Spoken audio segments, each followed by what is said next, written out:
명절 연휴 잘 지내셨습니까? 네, 이번에 정말 긴 명절이었죠. 네, 맛있는 것도 많이 드셨나요? 네, 그런 것 같으시네요. 얼굴을 뵈니까. 네, 네, 저도 명절을 잘 지냈습니다. 예, 연휴 마치고 또 이렇게 금요일 날 만났는데 우리 반가운 분들하고 한번 같이 인사를 나누시면 좋겠습니다. 앞뒤 좌우 분들하고 같이 인사하실 때 예, 반갑습니다. 예, 인사하고 추석 명절 잘 지내셨나요? 한번 인사하세요. 명절 잘 지내셨습니까? 반갑습니다. 네. 한 번 더 인사할 때 얼굴이 아주 좋으십니다. 인사하겠습니다. 얼굴이 아주 좋으십니다. 네. 네, 잘 잡수신 것 같아요. 예. 네. 네, 감사합니다. 네. 네, 오늘 우리 새생명 축제를 위한 중보 기도회로 같이 모였는데 오늘 이 밤에 참 하나님께서 우리의 기도를 꼭 들어주시고 새생명 축제의 귀한 역사를 이루어 줄 줄로 믿습니다. 이 믿음을 가지고 한번 나가겠습니다. 우리 역대상 7장 13절부터 19절 말씀인데요. 구약성경 620쪽, 21쪽에 있습니다. 621쪽. 역대상 7장 13절부터 19절 한 절씩 교독해서 읽겠습니다. 621쪽 구약성경 역대상 7장 13절부터 19절까지 한 절씩 교독해서 읽겠습니다. 납달리 아들들은 야시엘과 구니와 에셀과 살루민이 이는 비라의 손자더라.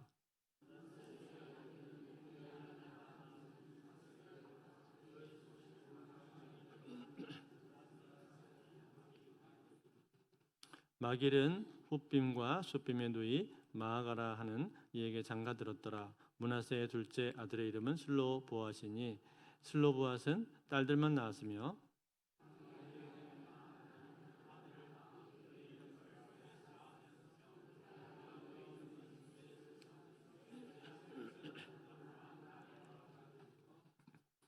울람의 아들들은 부단이니 이는 다 길라앗의 자손이라. 길라앗은 마길의 아들이요 므낫세의 손자이며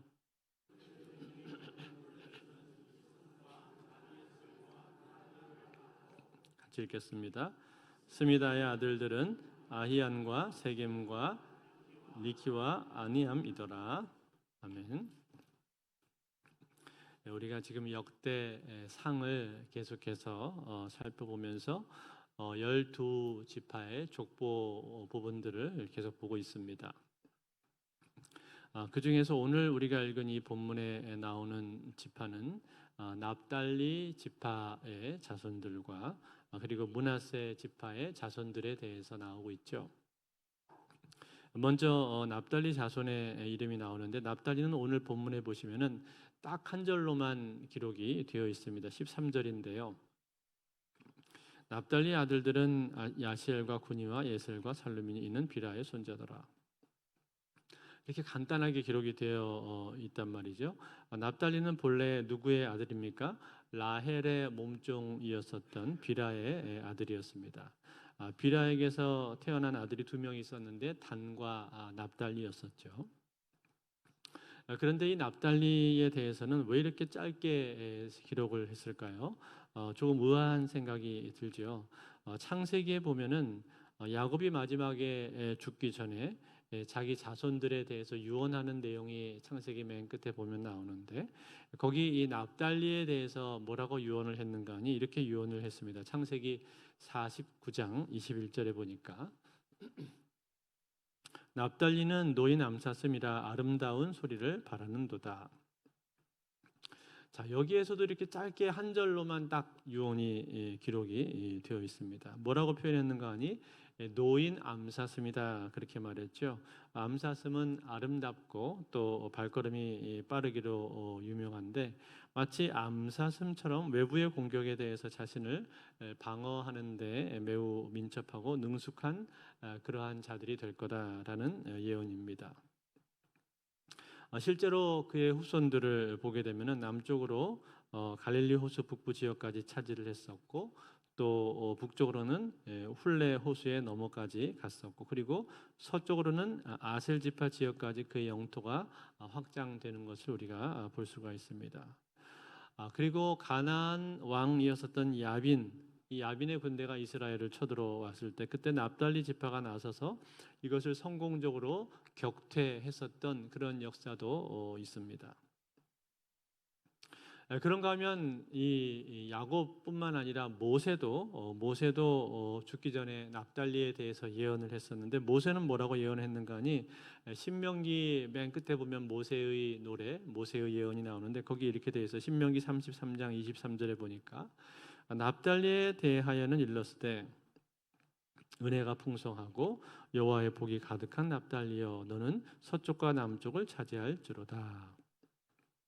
서쪽과 남쪽을 차지한다고 했는데 이것도 역시 갈릴리 호수의 남방 지역을 말해주고 있는 것입니다.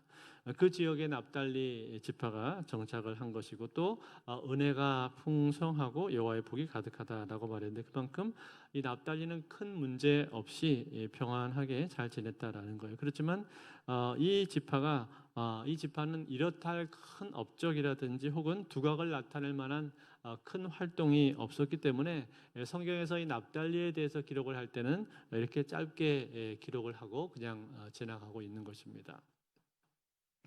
자, 그 다음에 두 번째로 오늘 본문에 나오는 지파가 어떤 지파입니까? 므낫세 지파죠. 오늘 본문 14절에 보시면 나오는데 14절에 이렇게 나옵니다.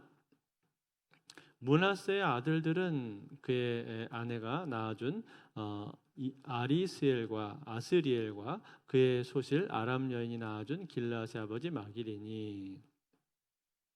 자, 이렇게 므낫세의 아들들이 지금 소개가 되고 있는데, 여기 나오는 이 므낫세 지파는요, 요단 동편 지역에 자리 잡은 그 므낫세 지파가 아닙니다.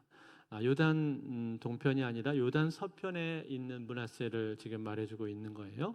므낫세는 반반 나뉘어서 반은 요단 동쪽에 반은 서쪽에 자리 잡지 않았습니까? 그런데 요단 동쪽에 자리 잡은 므낫세 지파에 대해서는 우리가 이미 살펴봤습니다. 역대상 5장 23절 24절에서 이미 거기 요단 동편에 자리 잡은 므낫세는 이미 나왔었고, 그렇기 때문에 여기에 나오는 이 므낫세 반 지파는 요단 동편이 아니라 요단 서쪽에 자리 잡은 므낫세 지파를 말을 해주고 있는 겁니다. 그렇다면 여러분, 이 므낫세는 누구의 아들입니까? 본래 요셉의 아들이죠.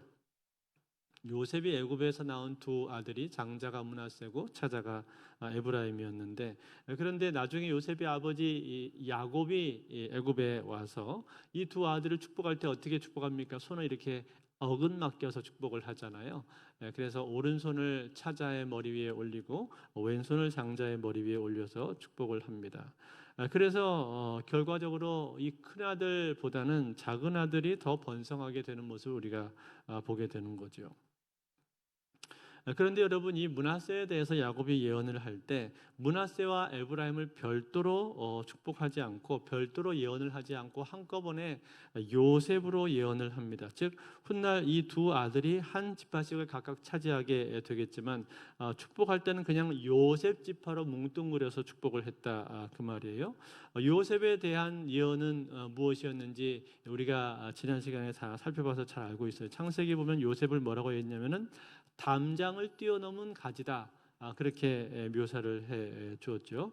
즉 그만큼 왕성하고 풍성한 활동과 또 결실과 번영을 누리게 된다라는 뜻입니다. 또 모세도 역시 신명기 33장에 보면은 요셉에 대해서 예언을 했는데 뭐라고 예언했는가 하니 하늘의 복과 땅의 복과 또 셈과 이슬의 복 등 많은 복을 얻게 될 거다라고 약속을 해줬어요. 신명기 33장 17절에 보면은 이렇게 기록을 해주고 있습니다. 그는 첫 숫송아지 같이 위엄이 있으니 그 뿔이 들소의 뿔 같도다. 이것으로 민족들을 바다 땅끝까지 이르리니 곧 에브라임의 자손은 만만이요 므낫세의 자손은 천천이로다. 에브라임은 만만, 므낫세는 천천 그렇게 말했죠. 이것이 이제 장차 번성하게 될 에브라임에 대한 예언이 여기 나오는 것이고, 또 앞부분에서 첫 숫송아지 같이 위엄이 있다라는 이 말은 이 요셉 지파가 장차 장자 지파가 되게 될 거다라는 내용인 거죠. 이처럼 이 므낫세는요 요셉의 아들로서 많은 복을 받게 되는 그러한 축복을 예언받고 있는 것입니다. 그런데 여러분, 오늘 우리가 읽은 이 본문을 자세히 보다 보면은 오늘 본문에 나오는 다른 이름들은 대부분 다 평범한데, 그 중에서 특별히 우리 눈에 들어오는 한 가지의 이름이 있습니다. 한 내용이 있습니다. 그게 뭘까요? 바로 슬로브앗이라고 하는 이름이에요. 슬로브앗이라고 하는 사람에 대한 내용입니다. 15절에 나오는데 15절 우리 같이 한번 볼까요? 같이 15절 있습니다. 시작. 마길은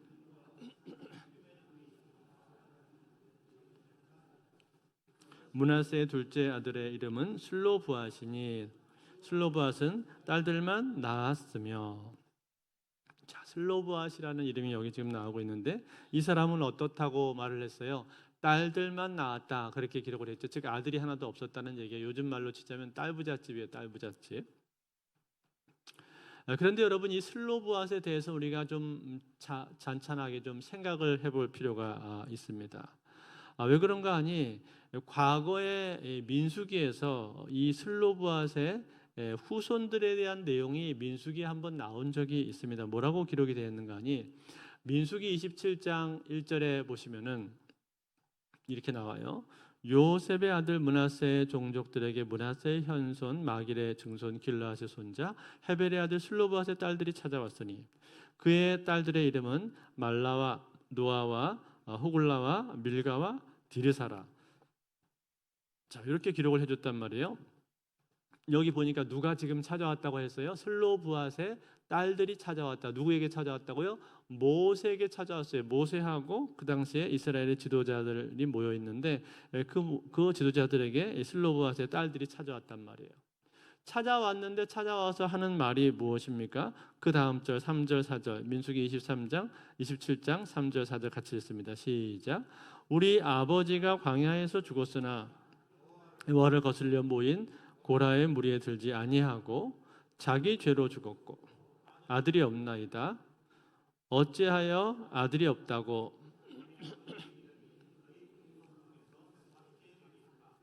우리 아버지의 형제 중에서 우리에게 기업을 주소서 하매. 자, 이들이 지금 말하고 있는 요점이 뭐예요? 자기들에게 기업을 달라고 지금 요구하고 있는 거죠. 왜냐하면 자기 아버지 슬로브앗에 대한 얘기를 하는 거예요. 자기 아버지 슬로브앗은 고라나 다단이나 아비람 이런 사람들이 함께 모의를 꾸밀 때 거기에 가담하지 않았고, 그들이 세를 형성해서 모세를 대적했는데 그때 그 무리에도 그들은 들지 않았다라는 거예요. 그만큼 신앙적으로 볼 때 순전했었고, 또 그 외에도 이렇다 할 만한 큰 흠을 남긴 적이 없었다라는 겁니다. 단지 아들이 없어서 딸만 낳은 것뿐인데, 아들이 없다고 해서 우리에게 기업을 주지 않을 수가 있냐는 거죠. 그것은 불공평한 것 아닙니까? 라고 그렇게 지금 주장을 하고 있는 거죠. 그러니까 자신들에게도 땅을 기업으로 주시는 것이 합당합니다라고 이 딸들이 나와서 요구를 하고 있다는 거예요. 여러분, 이 슬로브앗의 딸들의 요구가 어떻습니까? 합당한 요구예요? 합당한 요구입니다. 성경에 보면요, 하나님께서 여성들에 대해서 여성들을 차별하지 않습니다. 당시 고대 근동 국가에서는 여성에 대한 차별이 아주 심했었고, 또 여성들을 함부로 물건 취급하는 그런 이방 나라들이 많이 있었지만, 그러나 하나님께서는 고아와 과부를 돌보시는 하나님으로 성경에 나오고 있고, 또 여성의 인권에 대해서도 그들의 인권을 지키시고 보존하시는 모습을 우리가 볼 수가 있습니다. 그래서 여러분, 역사적으로 우리가 보게 되면요, 기독교가 들어가게 되면 기독교가 들어가는 나라마다 여성의 인권이 올라가는 것을 우리가 볼 수가 있어요. 어떤 사람들은 하나님이 여성을 차별하신다 그렇게 얘기하는데 그렇지 않습니다. 생각해 보세요. 우리나라도 기독교가 들어온 이후로 여성들이 교육을 받게 되었고 여러 방면에 진출을 하게 되었지, 그것이 기독교가 가지고 있는 이 남녀 평등 사상이란 말이죠. 하나님께서 성경에서 여성을 대우할 때 이방 나라들이 하는 모습과는 전혀 다르게 여성들을 보호하고 그들을 대우하는 모습을 볼 수가 있습니다. 자, 그래서 이렇게 슬로보아스의 딸들이 모세에게 나와서 당당하게 요구를 했단 말이에요. 여기에 대해서 모세가 어떻게 합니까? 민수기 27장 5절에 보니까 이렇게 말해요. 모세가 그 사연을 여호와께 아뢰니라. 사연을 여호와께 아뢰다, 그렇게 말을 하죠. 그러니까 하나님께서 뭐라고 말씀하십니까? 그 다음 절에 민수기 27장 6절 7절 같이 있습니다. 시작. 여호와께서 모세에게 말씀하여 이르시되 슬로보아스의 딸들의 말이 옳으니 너는 반드시 그들의 아버지 형제 중에서 그들에게 기업을 주어 받게 하되 그들의 아버지의 기업을 그들에게 돌릴지니라. 아멘.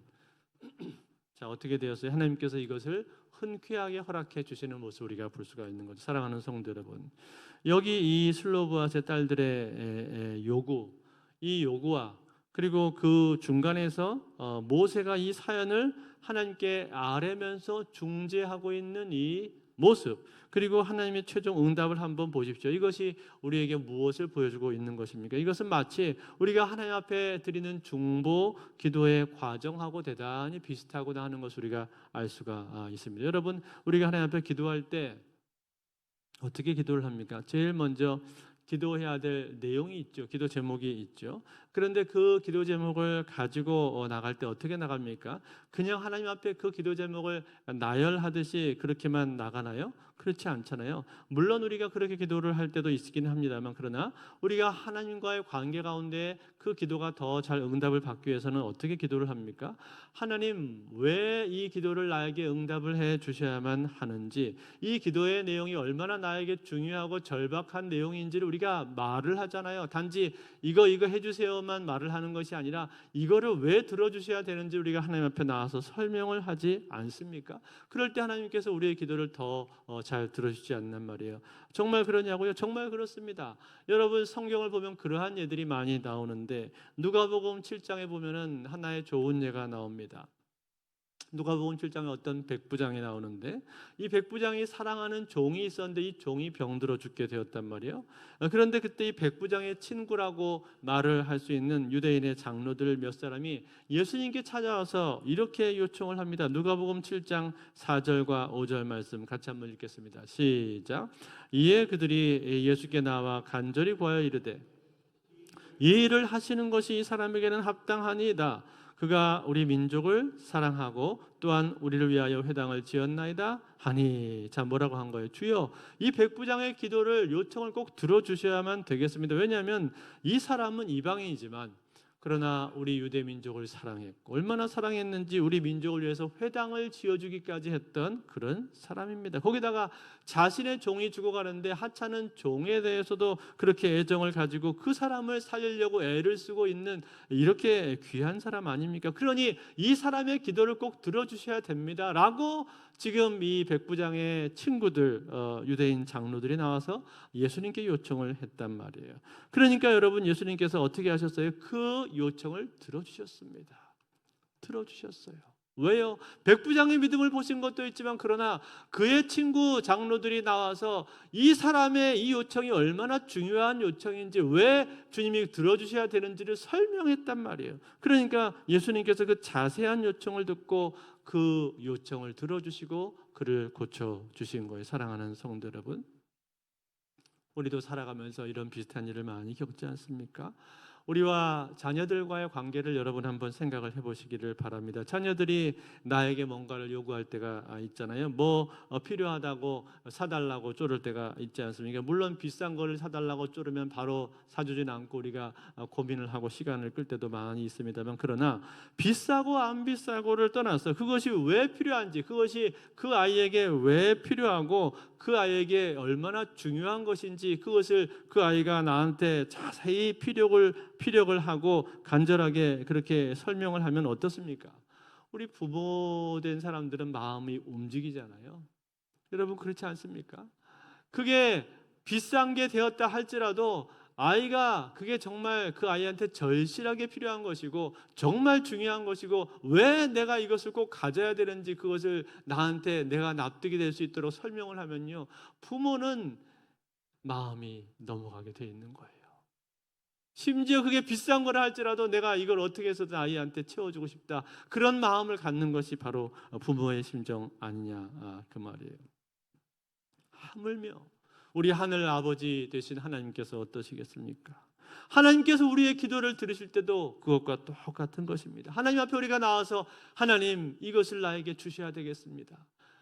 이거 나에게 응답해 주세요라고 기도할 때 그냥 달라고만 쪼르는 것이 아니라 하나님 이게 왜 나에게 꼭 필요한지, 이게 얼마나 나한테 시급하고 중요한 것인지를 아십니까? 그렇게 나와서 하나님 앞에 내가 자세하고 소상하게 구체적으로 그 기도의 내용을 설명을 한다면 그 기도를 듣고 우리 하나님 아버지의 마음은 움직이게 돼 있다는 거예요.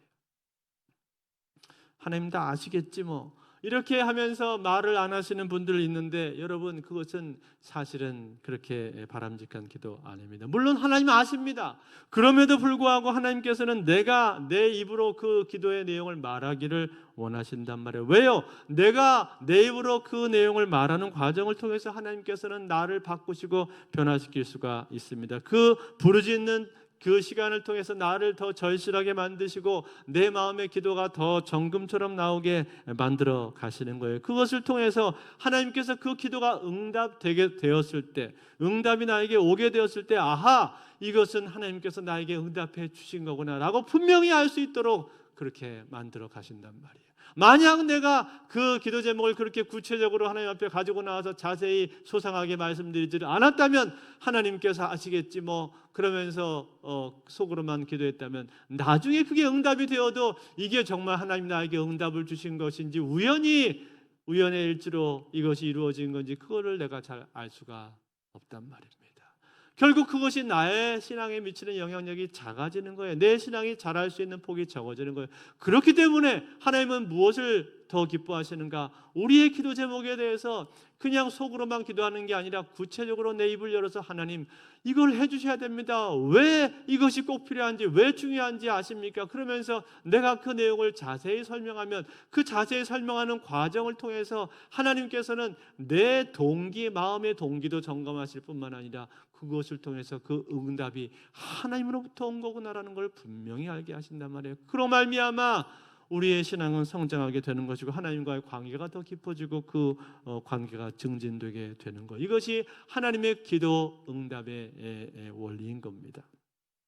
그렇기 때문에 오늘 여기서 슬로바스의 이 딸들이 나와서 뭘 얘기한 거예요? 하나님을 향해서 하나님은 공평하신 분이신데 우리에게도 기업을 주셔야 마땅하지 않습니까? 우리가 기업을 못 받을 이유가 도대체 뭐가 있습니까? 라고 이러면서 따지는 듯이 요구를 할 수가 있는 거예요. 그것에 대해서 모세가 뭐 어떻게 했다고요? 아까 민수기 27장 5절에 보니까 다시 한번 읽어볼까요? 시작. 모세가 그 사연을 여호와께 아뢰니라. 아멘. 뭐라고요? 사연을 아뢰다 그렇게 말하잖아요. 사연을 아뢰다 무슨 말이에요? 이 슬로바스의 딸들이 왜 기업을 받아야 하는지, 이 사람들이 왜 기업받기 합당한 사람들인지에 대해서 모세가 그 사연을 구구절절히 하나님 앞에 설명했다. 그런 내용이에요. 중보했다는 거예요. 그랬을 때 어떻게 된 거예요? 하나님께서 흔쾌하게 그 중보의 내용을 들어 응답해 주신 거예요. 사랑하는 성도 여러분, 그렇습니다. 오늘 이 내용은 우리에게 기도에 대해서 중요한 것을 알려주고 있습니다. 그것은 무엇이며 그것은 우리가 하나님 앞에 기도할 때 기도를 대충 해서는 안 된다는 거예요.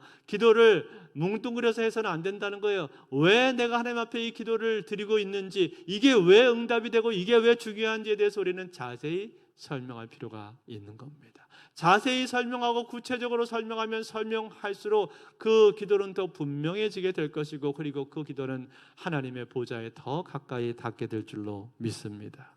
그러니 여러분 속으로만 기도하지 마시고 입을 열어서 기도하십시오. 에스겔서 36장 37절에 이렇게 말했잖아요. 주 여호와께서 이같이 말씀하셨느니라. 그래도 이스라엘 족속이 이같이 자기들에게 이루어주기를 내게 구하야 할지니라. 내가 그들의 수혈을 양떼같이 많아지게 하되.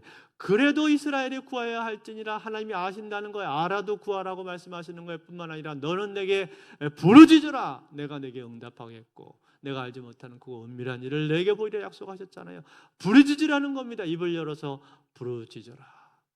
그럴 때 하나님께서 그 기도를 들으신다는 거예요. 그러므로 사랑하는 성도 여러분, 오늘 우리가 하나님 앞에 기도하기에 나왔는데 기도할 때 여러분의 입을 열어서 하나님 앞에 구체적으로 부르짖을 수 있기를 바랍니다.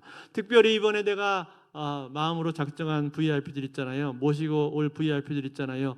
그 VIP들을 내가 왜 모시고 와야 되는지, 그리고 하나님께서 왜 이 사람을 만나 주셔야 되는지, 그 VIP들의 기도 제목이 있지 않습니까? 그 기도 제목을 구체적으로 하나님 앞에 아뢰십시오. 하나님, 이 사람 내가 지금 몇 년째 기도하고 있는지 아십니까? 이 남편 몇 년째 기도하고 있는지 아십니까? 하나님, 이 사람이 얼마나 불쌍한 사람인지 모릅니다.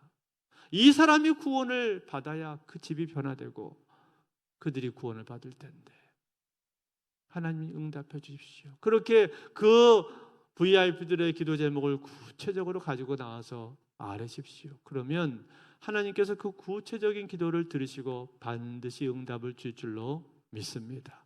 오늘 이 밤에 하나님 앞에 나와서 이렇게 구체적으로 VIP들의 기도 제목을 가지고 또 나의 기도 제목을 가지고 구체적으로 기도하시는 저와 여러분들 다 되실 수 있기를 주의 이름으로 축원드립니다.